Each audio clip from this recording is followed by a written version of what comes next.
Shalom, my friends. Shalom, my enemies. This is your old pal, Rabbi Sol Solomon, founder and spiritual leader of Temple Sons of Bitches in Great Neck, New York. And oh boy, you know how I love music. You know how I love the theater. You put them both together, it doesn't get better. And I also love cabaret, which puts them together also in a very cool way. Speaking of cool, joining us in the neighborhood on this Shabbos morning, we are looking at the lovely face of Robert, or do you prefer Robert or Bob? Bob. Bob is fine. Bob is fine. Bob is fine. He's Bob O'Hare. Let me tell you a little bit about him. He started out life as an actor.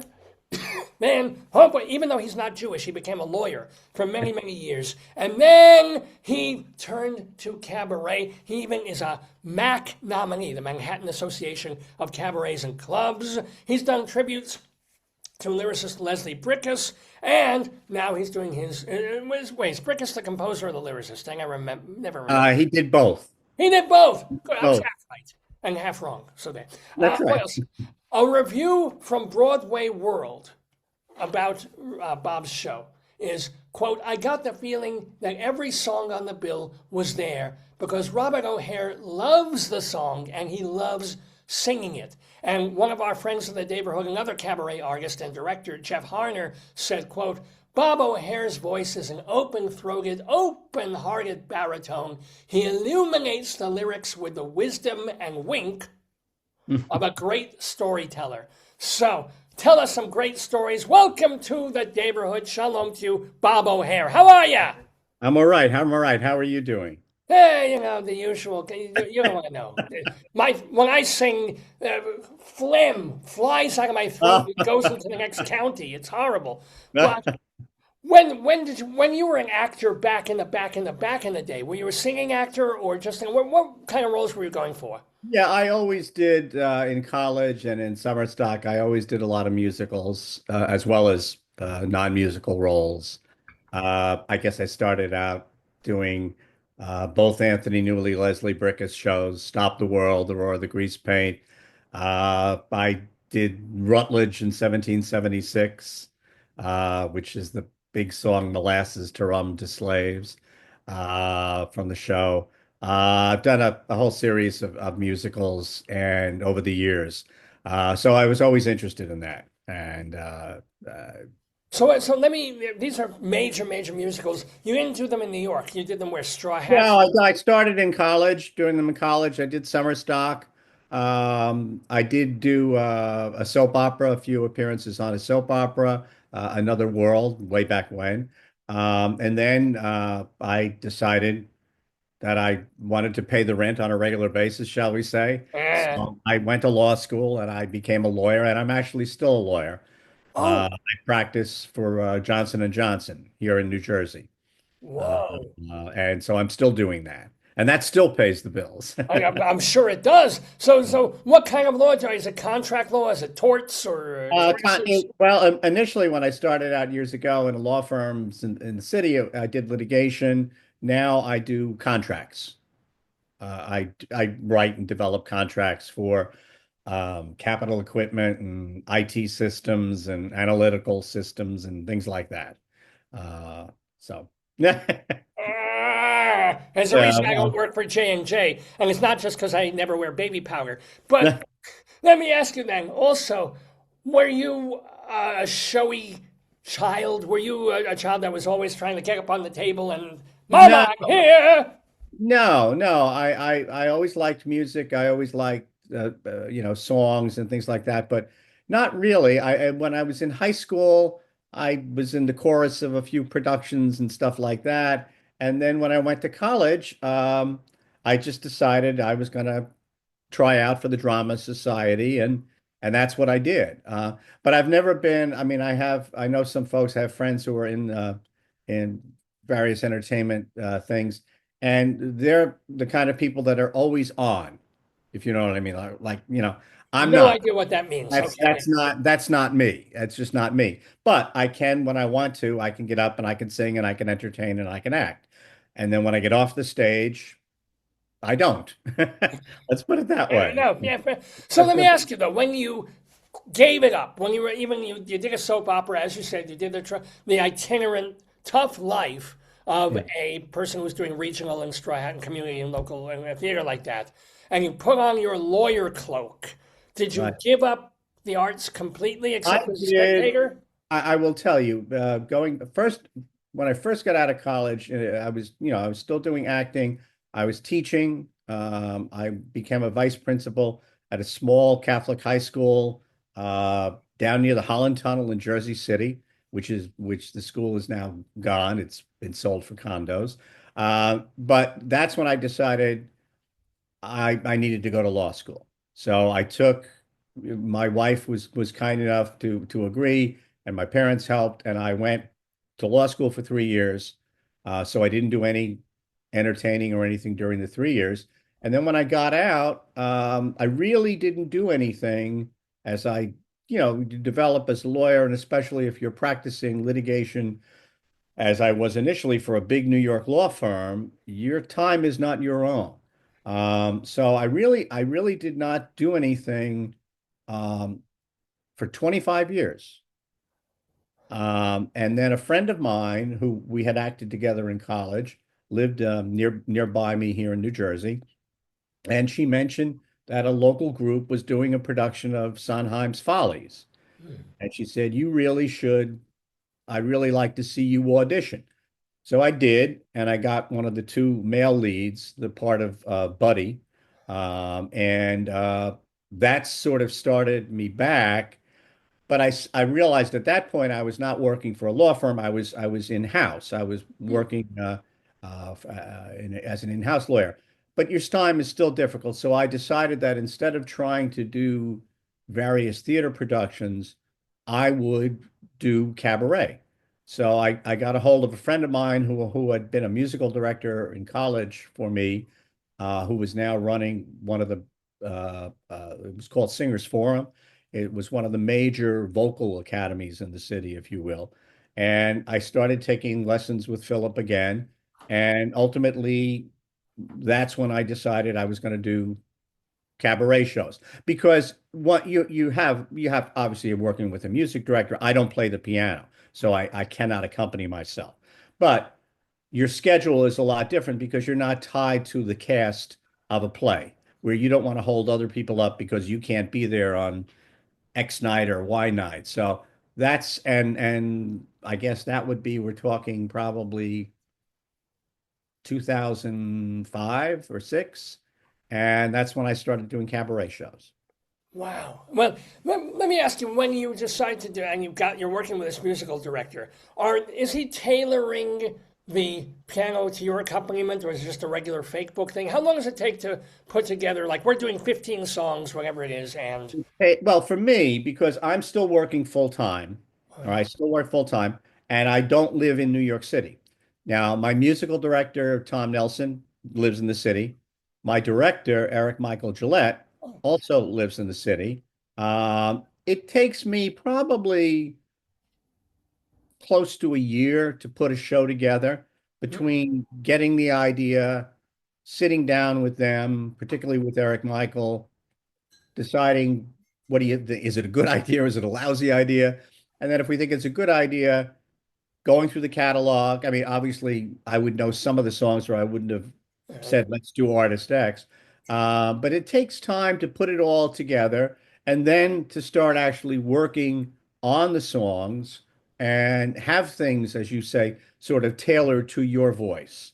The song may be written in X key, but maybe you're more comfortable in a different key. And to do mashups and to do arrangements of the songs together and figuring out also why do you want to do this particular artist? Why do you want to celebrate this particular artist, or what's the theme of your cabaret show? I've done shows that are like the one I'm doing now is a tribute to the shows of Robert Preston, the original Music Man. I've also done other cabaret shows that are based around themes. They sort of tell a story. Um, I did one back in, it's funny, as I was starting to go back into cabaret in 2009, shortly after I did my first show, I had an accident. I was working on the house here. I fell from the second story, and I had to have I had a spinal cord injury. And so I've had a spinal fusion, and I walk with a cane and leg braces. But it took me quite some time between the operation to go from not being able to walk at all to, a wheelchair, to a walker, to a cane. So that kind of set me back, shall we say. Was it, how But long was that process, by the way? How long between that the accident? process, Yeah. let's see, I fell, would be September of 2009. I had the operation. I was there. I was able to get back into the office. At that time, I was working in the city. I was able to get back into New York it was April of 2010. So that's from September of 2009 to April 2010. More than half a year. That's a It takes chunk. half a year. Yeah. And then it took a while. And then after that, one of the first things I did was ultimately after that, it took a while, another year probably. Um, I did a show called Recovery, which is all about when something happens in your life. And it didn't necessarily have to be my accident, Right, but it right. could be people have things happen to them all the time. How do you recover? How do you get back to being you? Now, was that a cabaret show with songs, or was it more Yeah. of a Oh, so what are some of the songs that you chose? Oh my heavens. From that show, now you're I can't remember all of them. I mean, there was some Sondheim songs, there were some Bricusse songs. There was a series of songs. All, talking about, when events happen, how do your friends react? Do your friends support you? How do you react? How do you get back into the flow of things? So that was really the first show I did after my accident. And then since then, I've probably done a new show, I would say every year and a half to 2 years. By the time I put it together Sure. and then actually perform it over a series of months. So it takes time for me. And I walk with a cane and leg braces. So the easiest part of my show is there's no choreography. Once I get up, I walk up the aisle, I sit on the stool on the stage. That's it. That's I'm easy. there. It's Right. easy to light me. I don't move. But Yeah. but you're in Jersey. How do you manage the Oh, subway? I used to when I was working in the city, even after my accident, I commuted by bus and train. Oh, It wasn't easy, but I did it. Now, primarily when I go into the city, I probably drive more than anything. oh, yeah. And I always try to find a parking lot that's nearby. It's not cheap. And there are times when obviously New York City with the traffic. But yeah, I mean, for example, I have a rehearsal tomorrow morning for the Preston show because we have another performance on January 23rd. Uh, Friday the 23rd at Don't Tell Mama. That's the producer's birthday, by the way, of the show, Dave oh, really? Lefkowitz. That's his happy birthday. If he All was in right. New York, he'd spend it seeing your show at That's DTM. great. That's great. Yeah. So, I mean, I have a rehearsal tomorrow morning in the city at a studio on 65th Street with my musical director, Tom Nelson. We'll rehearse the show tomorrow. It takes about 2 hours to rehearse. So I will drive in. I park down the But block and, forgive me for being Jewish and concentrating on money here, but all this rehearsing and the renting of a studio and there's the commuting, and then you do a show at Don't Tell Mama, a few dozen people, right? It's not a room that holds 7,000. no, no. Is there any? I mean, is it you're doing it for love, or do you even break You're even doing at all, or what? you're doing it for love. I don't what proceeds I actually get after, not even counting paying the band and the music director and the director and all that stuff. What proceeds I do have at the end of the day, I donate. In this case, usually I donate to a charity called Benjamin House, which is a house. It's in North Carolina. It's a charity that's very favored by my director. And it provides a place to live for adults who might be on the sort of on the autistic end of the spectrum, helps them get work and live and everything like that. So I usually donate whatever proceeds I have to Benjamin House. So you don't I don't make a living at cabaret, let's put it that way. There are people, obviously, an artist such as Jeff Harner or somebody like that, that this is what they do, and they're professionals. I don't do that. Well, he probably gets because he directs a lot, so other cabaret artists pay him so they Right. can lose money doing their shows, and that's how. Well, a fellow who used to do a lot of musical directing in cabaret, Don Rebick, once said, you can make $1 million in cabaret as long as you spend two. Mm. So it's a great art form, but to make a living at it, you have to obviously be very good, and you have to, as with anything in life, you have to really work at it. Oh, of I course. mean, you have to travel all over the place, and you have to do all these different things, and there are folks that do that, and that I'm not. Well, you don't have to be. You're in a position where you're ready to do a show. You do it. You thank Right, God you're a lawyer. You're still a lawyer, so right, a couple exactly, of billable hours, and right, you're in. You right, get the rent. You exactly. got everything paid. That's That's cool. right. That's exactly right. Yeah. So you got the Robert Preston show. I'm assuming Yeah. we're going to hear some songs from Mac and Mabel. Maybe is that in there? Yes. Yeah. There's at least one song from Mac and Mabel.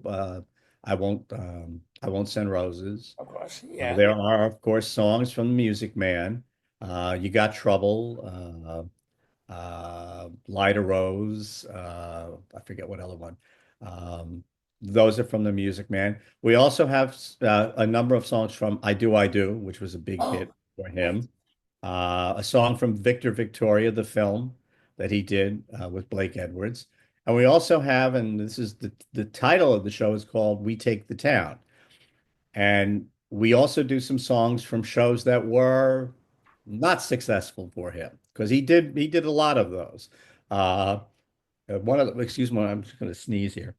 Gesund, so gesund.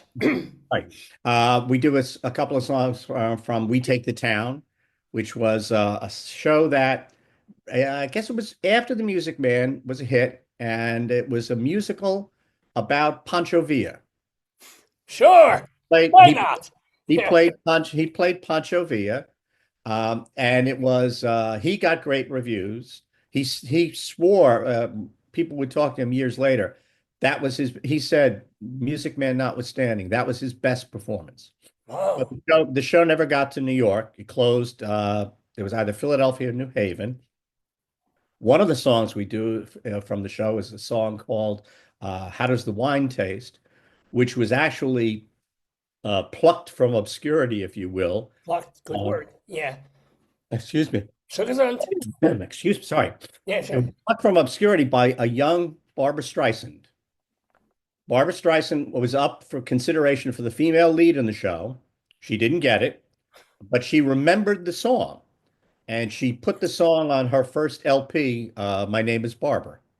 Wow. So we do that song. We do another song from that show, which was sung by Pancho Villa's gang, which was, Musicals are so.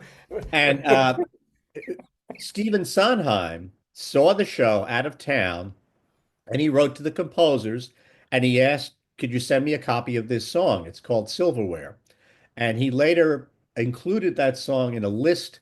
There was an article years ago, the 10 songs that he wished he'd written. Whoa. Silverware was one of them. Are you Uh, doing that song from the Pancho Villa show? Are you? yes, we are. Oh, We are cool. Oh, we're good. doing that. We also do a song from The Prince of Grand Street, which was also it was written by Bob Merrill, Oh, who wrote the lyrics for Funny Girl and Henry Sweet Henry and some other shows. And we do a song from that called I'm a Star, which is a really good song, but the show was a bomb. It just didn't make it. it So happened. this You have a lot of knowledge, obviously, of musical theater. So even though you weren't, as you said, a real performative kind of kid, did your parents have the record album lying around? Did you go to Yeah, my Broadway when? my my mother liked Broadway shows, and she would have the albums, and she would listen to who is it, William B. Williams on WNEW with the Make Believe The Ball, ballroom, right? yes. Okay, and then as I got a little older, toward I guess the end of grammar school, seventh or eighth grade, my father was not a big theater fan, so I think she kind of dragooned me into going to shows, and she started taking me to shows. And like the first show that I ever saw, Broadway show I saw was Carol Channing in Hello Dolly. I remember us sitting in the second to the last row of, I guess it was the St. James Theater, seeing Hello Dolly. My mother also took me. I saw with my mother 1776. I saw I Do, I Do. We saw a show called Ambassador, which was a dud. I forget what else we saw. We saw a number of other shows, Half a Sixpence. Yeah, my mom loved musicals, and so she kind of introduced me to it. What was your favorite that you saw? Was it Hello Dolly left a big impression, or were there That others? left a big impression because it was the first one. Yeah. It's Jerry Herman. It's great. Even then, you knew when a song was good, you know. Yeah. Oh, I know. She took me to see a show, speaking of Leslie Bricusse, called Pickwick, Hmm. which was a musical version of the Pickwick Papers. The show was a hit in London, was not a hit over here, but Bricusse wrote the lyrics for the big hit song from the show, which Tony Bennett sang, was "If I Ruled the World." Everybody knows that. And so, even though I was a kid and the show was good, I knew that song was just, that was a hit. Actually, let me ask you: when you did the Leslie Bricusse show, he was probably still alive. He didn't die that long ago. Did you ever hear from him? Did you ever have to get permission? No, he passed away. He passed Oh, away. I forget how many years ago he passed away. But he has, if you're, he has written, he wrote a book. It's sort of it's kind of a biography, autobiography, of, his life and everything and all the shows. And he knew so many people. Because he not only did, well, he did the two Brickus Newley shows, Stop the World with What Kind of Fool Am I? Roar the Grease Paint with Who Can I Turn To? He also wrote the score for the film version of Goodbye, Mr. Chips with Peter O'Toole, which has some that's a lovely film if you ever haven't seen it. You can watch it on YouTube. It's really good. He also wrote the lyrics to Henry Mancini's music for Victor Victoria. And has a whole bunch of other things that he's written. So he was but no, he had passed away before we did the show. Was Uh, one. and I saw one of his shows in London when I was a kid. So he was a very interesting figure. We also did a tribute show to Ira Gershwin. With Uh, Ira, not George, or not George and Ira, but specifically Ira. Ira, because George, Ira and George obviously wrote a lot together, as you know. But George, of course, died very early, like 38. But Ira then wrote, with people like Kurt Weill, and he wrote a whole bunch of stuff after that. And beautiful songs. And what fascinated me about Ira was the way he wrote, as a lawyer, and I'm sure you know this, if you go to any law office, even today, I would wager, you're still going to find lawyers writing on yellow pads, long yellow legal, they call them legal pads. Yeah. The way Ira would compose a song, he would take out a yellow legal pad and he would ask them to play the music for him, and then he would work his lyrics within the framework of that music. And that's very similar to the way a lawyer works. You get a case, you get a contract, so you have to write your thing within a framework. And with Ira, they also called him the jeweler because of his ability to set the lyrics in the setting, the musical setting, just like you would a diamond within the gold Yeah. band, right? So there's fascinating stuff about all these different composers. Preston, of course, obviously was an actor. And I got fascinated with him because when I was a kid, I guess I was about 11 years old when the film version of The Music Man came out in 1962. And I was shy, I was small, I wasn't athletic. I was about a year younger than everyone else in my class. So I remember my father bundling me off. I went to see The Music Man. And I loved it. And the thing that fascinated me the most, and it fascinated me throughout Preston's career, he always seemed, at least in the musicals, totally in control. Mm. Nothing fazed him, especially in The Music Man. He just had control of everything. And I was a kid who had control of nothing. So I just sat there and said, wow, if I could be like this guy, I could do whatever I'd want to do and everyone would follow me and all. And that's part of the fascination I had.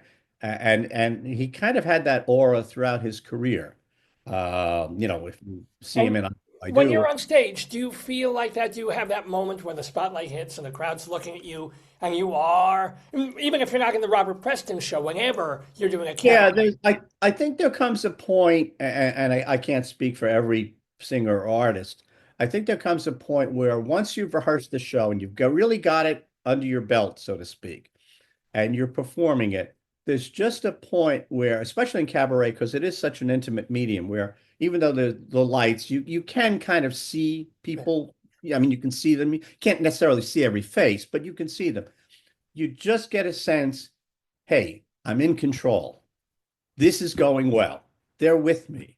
They'll go with me. You kind of get that sense, and that gives you a moment, at least, of a little bit of a relaxation, which enables you perhaps to do the numbers better because you're not worried about. Now, it doesn't mean you're not going to forget a lyric, but generally speaking, it just gives you a feeling like you kind of know they're with me now. I've got them. They're with me. They like me. They like what I'm doing.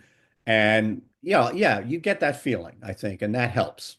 So when you first started going to do cabaret instead of musical theater, did you school yourself? Did you go to 88s and Feinsteins and all these to see these other performers? And who were some of your favorites if you did? Well, I started, yeah, I guess I did. I started, as I said, I started at Singers Forum taking, vocal training, first with Philip Campanella before he passed away. And then, and I'd always worked with my music director, Tom Nelson, through another friend. And through Singers Forum, I met Eric Michael Gillette, who is now my director. And I've taken classes with him and obviously started to go see his performances. Now, I don't know, Eric Michael, you may or may not know, for many years was the ringmaster of the Barnum and Bailey Circus for like 11 years, 12 years. That's what he did before he went to Broadway in New York, did some Broadway shows, and he still acts and he teaches. He's a well-known vocal teacher in the city.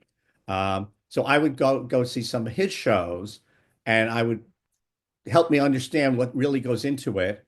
And then he would recommend that I see other people's shows, and I, would go see people like Jeff Harner and KT Sullivan, and people that are professionals at this, and to see how do they do it, how do they put things together, and you take all that in, and you kind of get a sense of this is what it takes in order to perform a show successfully, and hopefully over a period of years people start to know who you are, so they will come. That's a Yeah, good thing. so at least you and the band don't outnumber the audience. Let's put it that way. By the way, we do want to stress, and because you talked about the arrangement and the piano, when you are doing the Leslie Bricusse show at Don't Tell Mama, We Take the Town, it's not going to be just you and a pianist. You have a trio there, the Tom Nelson Yes. trio. Yeah, yeah, Yeah. yeah. Yeah. I backed up by the Tom Nelson Trio, which is obviously Tom Nelson is my music director and the pianist. Tom Kirshmer is on bass, and Peter Grant is on drums. And these are all professionals. They back any number of other folks. Um, the show is directed by Eric Michael Gillette, who's also a professional. And he helps in this show. We have he and another person, Gretchen Reinhagen, Oh, who's yeah. also a multiple award winner, who have kind enough to be sort of ensemble, if you will, because some of the numbers, particularly from like the Music Man, you can't sing them as solos. Like if you're going to do You Have Trouble, well, you got to have some townspeople here. So things like that. So it works out pretty well. It works out pretty well. Yeah. So it's not just me up there. It's me, three-piece band, and a two-person ensemble. I would love to have a band behind me when I'm doing my sermons. At the moment, I would even settle for a great big pianist. But I don't know where I'm going with that. Yes, I do. Anyway, we're talking with Bob O'Hare here. We have a couple more minutes with Bob to tell us about cabaret, to tell us about the show that he's doing. So let me also ask you. You seem to be friends on Facebook with another cabaret performer, another friend of the neighborhood, a guy named Richard Holbrook. Yes, Now, Richard. Richard, he's you had a terrible thing to get over a few Mm, years ago, and it took you, as you said, yeah. more than half a year even to just walk and get to New York and then do. He's been going through several times in his life, and again recently. Do you sort of commiserate and help each other, or you don't even talk Yeah. about the bad stuff? No, we Richard I got to know Richard because his music director is also Tom Nelson. So that's how I got to meet Richard. I met Richard through Tom. I remember when I first told Tom I think I'd like to do a show, he was doing a show with Richard many years ago at Danny's Hideaway. And he said, well, why don't you come and see what we do? Which I did. And Richard, as I'm sure you know, is one of the most beloved figures in the New York cabaret community. He just is because Richard goes to see everybody. He's a great performer in his own right. He sees everybody, he writes up for everybody, and he's just so supportive. And over the years, again, because he was doing his shows through Tom and so was I, we've become friends. And he's helped usher me, if you will, into the cabaret community, and he helps me publicize the shows because people know his name. They may or may not know my name, but they know Richard, and they've seen him or whatever. And he's just a great person. He's a great talent, and we commiserate with each other because he has been recovering or a number of times now the last few years from medical issues, and he is continuing to do that. So he's just a wonderful man. A very we both wish so much that he can get back at some point to singing because he's a wonderful cabaret performer. And but in the meantime, he kind of keeps his hand in things by helping me and coming to some of my shows and helping me get other people to come to my show. So he's a great person. And I know I asked him because he's been on with you before. And he said, "Oh, you'll love it. Da da da. It's just great, you know." So he sends his best. I want Well, we send Mazel and good Gesundung health back to him, of course, and to you.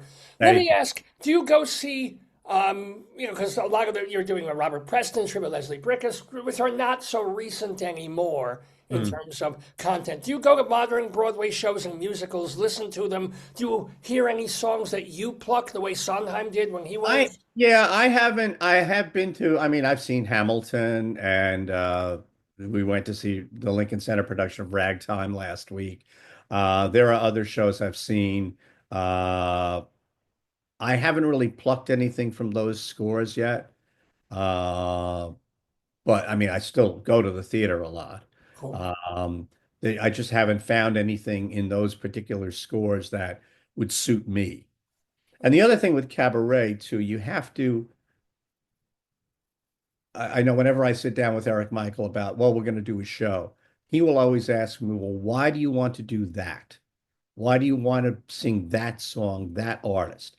In other words, you want to have a reason for why you're doing what you're doing.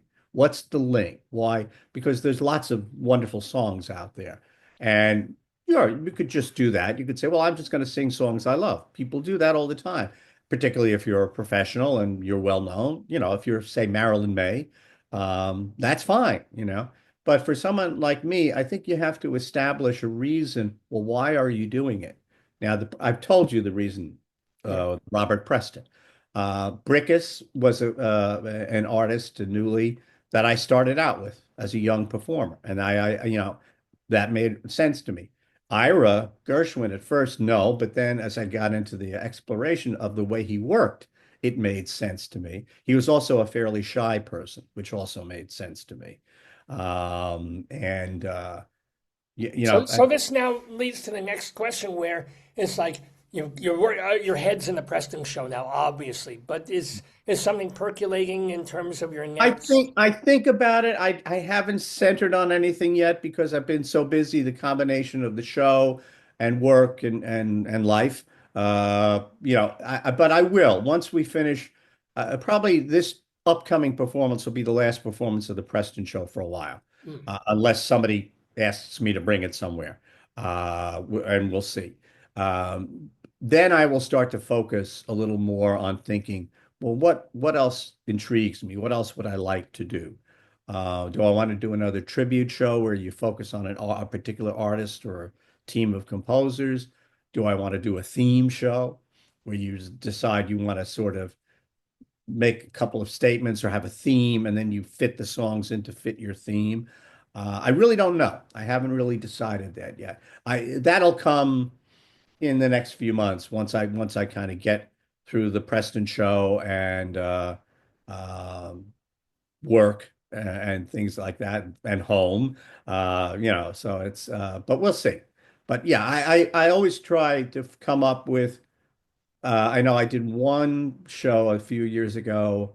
I can't remember the name of the title, but we just told a love story all in song, no dialogue. We just said at the beginning, this is a love story and song, and we strung the songs together Yeah. to tell them, love gets discovered, it grows, there's issues, and it grows, and and that was very nice.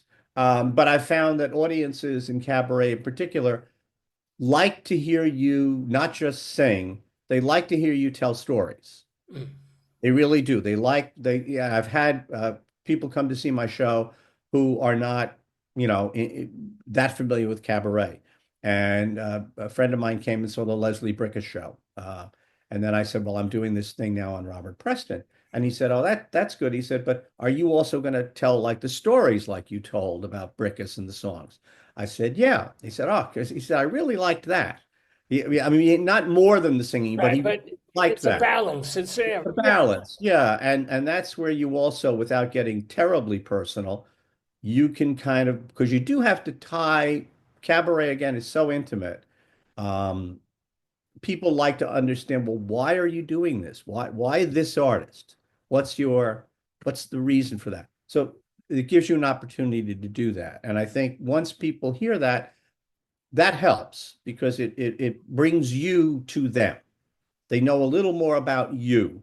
I mean, you don't want to make the whole evening about you. That's not the point. Oh, I But do, but you're different. Yes. but generally speaking, you want to be able to get people to understand why you're doing this. Why did you pick this artist? What's the through line, shall we say? So that's one of the good things about cabaret. Well, one of the great things about cabaret is that it has brought us Bob O'Hare. Let me remind you that you can see him at Don't Tell Mama on Friday, January 23rd. It's a 7 o'clock show. It's called We Take the Town. Don't Tell Mama is over on West 46th Street between 8th and 9th Avenue. Get your tickets. Go there. Be there. Get there in the morning. Make sure you have a seat to see Bob O'Hare at Don't Tell Mama. Last question for you, Bob. Do you have an all-time favorite song, whether cabaret, musical theater, pop, Ooh, anything? Please okay. be Having Aguila. Uh, it might have been If I Rule the World. Leslie Ah, Bricusse lyrics from Pickwick. Because it's such a lovely song and it's such a lovely theme in the song. And especially I think in these days, not to get too much about it, you have to be careful, say if I rule the world, but one would hope you do good, but I don't know. yeah, I just I don't eat know. all the time and collect Yeah. things. But yeah, that would be me. But if I ruled the world, I would also make sure to have talented, wonderful people performing like Bob O'Hare. Go see him at Don't Tell Mama, January 23rd. Bob, I wish you health. I wish you doing marathons in a couple of years. That would be maybe slowly, but then Thank health, you. all good things. Thank you so much. Thank you. Thank And you. shalom. All right. Take care. Take care. Bye All right. bye. We get to leave. Got it. Shalom.